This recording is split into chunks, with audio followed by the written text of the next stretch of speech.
અભિજીતસિંહ જોડાયેલા છે આપણી સાથે. અભિજીતસિંહ, ગઈકાલે આપનો વિડીયો ખૂબ વાયરલ થયો, જેમાં તમે કહી રહ્યા છો કે પાટણમાં પોલીસે જે કાર્યવાહી કરી એની સામે ખૂબ બધા સવાલ છે. 23 તારીખે આખો સમાજ ભેગો પણ થવાનો છે. 23 તારીખે શું કાર્યક્રમ કરવાના છો અને કોના ન્યાયની વાત? 23 તારીખે પાટણ જિલ્લાના વામૈયા ગામે ક્ષત્રિય સમાજનું સ્વાભિમાન સંમેલન મળશે, જેમાં એક માગણી છે કે તાજેતરમાં ચાણસ્મા તાલુકાના જીલિયા ગામે એક ફાર્મ હાઉસ ઉપર જે ઘટના ઘટી એ અંતર્ગત ક્ષત્રિય સમાજના 18 યુવાનોની જે ધરપકડ થઈ અને ધરપકડમાં રિકન્સ્ટ્રક્શનના નામે વરઘોડો કાઢી અને પોલીસ તંત્ર દ્વારા જે ક્રૂરતાપૂર્વક, બર્બરતાથી, જે નિર્દયતાપૂર્વક જે ઢોર માર મારવામાં આવ્યો, લોકશાહીનું હનન કરવામાં આવ્યું, સંવિધાનનું ઉલ્લંઘન કરવામાં આવ્યું, માનવતાને શર્મસાર કરે એવું પાટણ જિલ્લા અને ચાણસ્માની પોલીસ દ્વારા જાણે રક્ષક જ ભક્ષક બન્યો હોય એવો ઘાટ સર્જાયો. એના વિરુદ્ધમાં આક્રોશ વ્યક્ત કરવા માટે અને એના સામે નક્કર પગલાં લેવાય. સામે જે વ્યક્તિ સાથે અણબનાવ હતો અને જેના સાથે ઘર્ષણ હતું એના ઉપર પણ એનું બિનકાયદેસર એ ભાર્ગવ અને ભાવેશ કરીને જે વ્યક્તિઓ છે જે ગુનાહિત ઇતિહાસ ધરાવે છે એ વ્યક્તિઓની સામે પણ કડક એક્શન લેવાય, એમનું પણ રિકન્સ્ટ્રક્શન થાય, એમનો પણ વરઘોડો નીકળે અને એમનું ફાર્મ હાઉસ ને જે ગૌચર અને સ્મશાનની અંદર જે એનો બોધકામ છે એવા કુખ્યાત ગુંડાના સામે ડિમોલેશનની મજબૂતાઈથી કાર્યવાહી થાય. સાથે જે પોલીસ કર્મચારીઓ અમારા યુવાનોને, કારણ કે 18 આરોપી છે એમાંથી તો 6-7 કદાચ એના ઉપર નાની મોટી ફરિયાદો દાખલ થઈ છે. બાકીના વ્યક્તિઓ, બાકીના જે નવયુવાનો છે એમનું સિંગલ ફરિયાદ એક પણ પોલીસ સ્ટેશન પર આજ સુધી નથી. એવા નિર્દોષ યુવાનો ઉપર આ પ્રકરણમાં જે અમાનવીય વ્યવહાર કર્યો છે એ જવાબદાર તમામ એલસીબી પીઆઈ, પાટણ જિલ્લાના એસપી અને એ જે 9 પોલીસ કોન્સ્ટેબલો, એલસીબી નો સ્ટાફ, એમના ઉપર એક્શન લેવામાં આવે અને કડક કાર્યવાહી થાય. આ અમારી માગણી સાથે અમે વામૈયા ગામે સંમેલન કરીશું.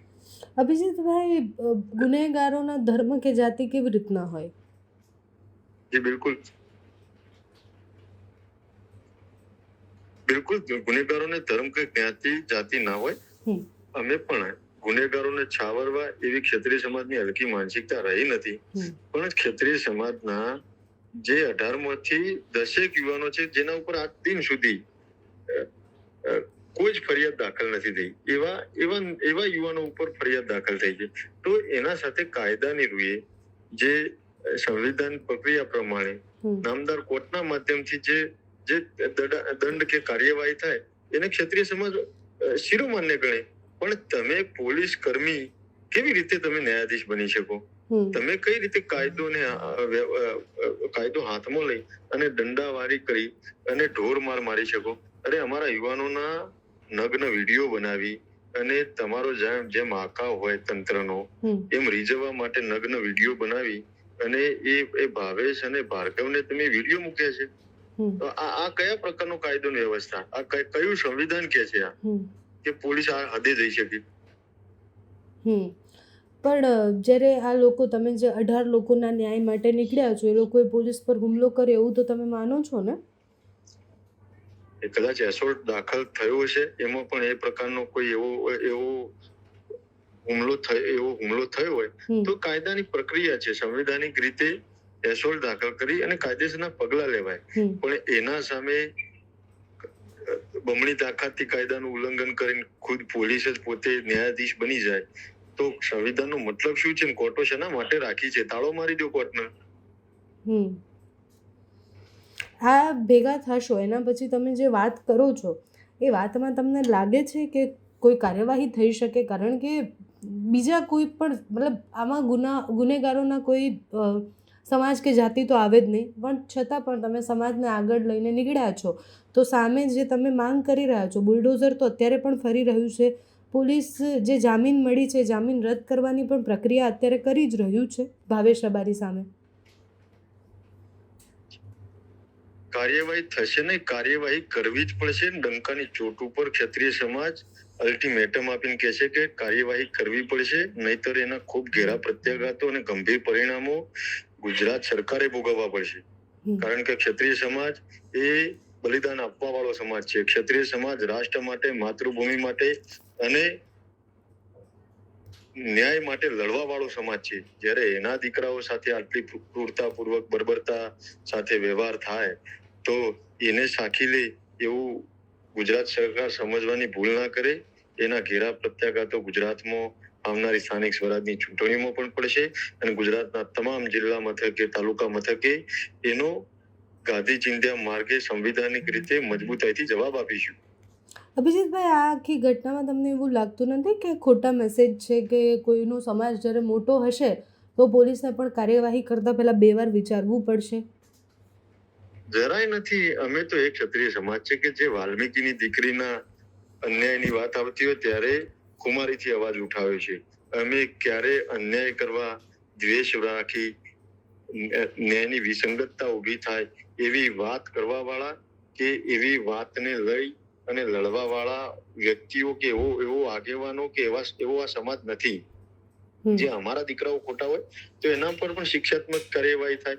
એમને પણ કદાચ જે કાયદાનું ઉલ્લંઘન કર્યું હોય તો કાયદાની પ્રક્રિયા પ્રમાણે ન્યાય થાય અને એના પર કલમો લગાવી, એના ઉપર ગુના દાખલ કરીને એ પ્રકારે કાર્યવાહી થાય તો એમાં જરાય વાંધો નથી. ભારતીય સંવિધાનનું ક્ષત્રિય સમાજ પણ બિલકુલ નિષ્ઠાથી પાલન કરે છે અને ભારતીય સંવિધાનમાં ક્ષત્રિય સમાજ પણ બંધાયેલો છે.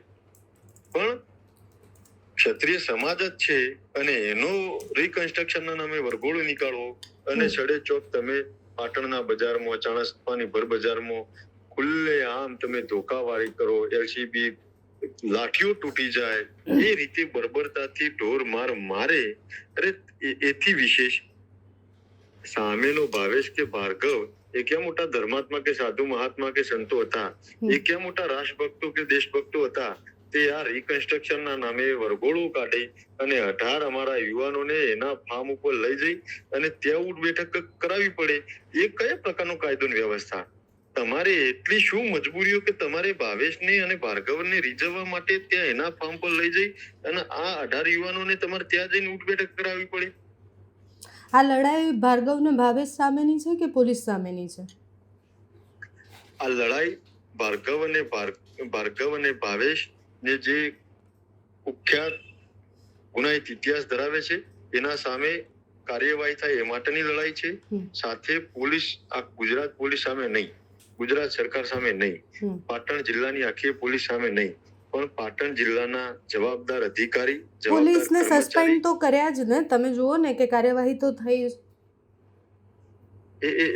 બેન, એ અગાઉ પોલીસને સસ્પેન્ડ કરવામાં આવી. એસોલ્ટના નામે જે પોલીસ ત્યાંથી એક થોડુંક છમકડું થઈને ત્યાંથી ભાગી, એમના ઉપર એક્શન લેવાય.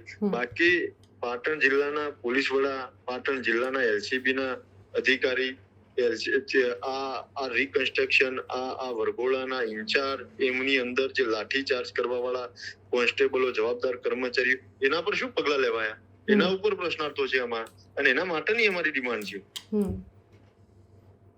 ઓકે અભિજીતભાઈ, 23 તારીખે તમે જ્યારે આવેદનપત્ર આપવા જશો એટલે તમે શું લખશો આવેદનપત્રમાં? કે આરોપીઓના ન્યાય માટે તમે આવેદનપત્ર આપવા જાઓ છો?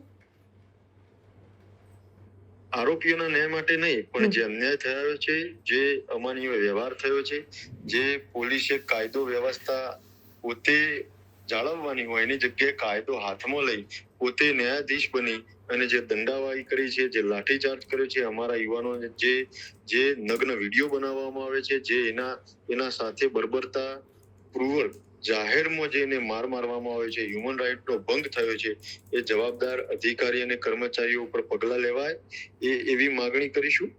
અને સામેના પણ જે આરોપી છે, જેને આજ સુધી છાવરતા આવ્યા છે, એવો ઘાટ સર્જાયો છે.